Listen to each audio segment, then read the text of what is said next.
सामाजिक कार्यकर्त्या अंजली दमानिया यांनी पत्रकार परिषद घेत धनंजय मुंडेंवर गंभीर आरोप केले। तपास करणारी माणसंच धनंजय मुंडेंची आहेत। लवकरात लवकर यासाठी बरखास्त करा अशी मागणी त्यांनी केली आहे। तर मला सातत्यानं धमकी देणारे सुनील फडही धनंजय मुंडेंचे निकटवर्ती आहेत। धनंजय मुंडेंच्या कार्यकर्त्यांवर गंभीर गुन्हे आहेत असाही दावा दमानिया यांनी केलाय।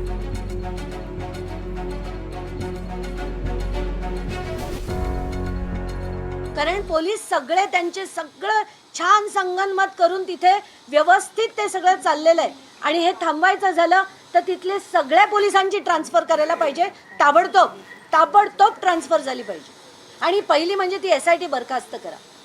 सुनील फड आणि यांच्यासारखे जी माणसं आहेत ज्यांनी अश्लील भाषा वापरली, माझा नंबर सोशल मीडियावर टाकला, मला हॅरेस करण्यासाठी, त्रास देण्यासाठी, मानसिक छळ करण्यासाठी आणि ज्याला आपण म्हणतो ना outraging the modesty of a woman असे अश्लील शब्द ज्यांनी सोशल मीडियावर वापरले त्या सगळ्यांवर शासनाने कारवाई करायला हवी।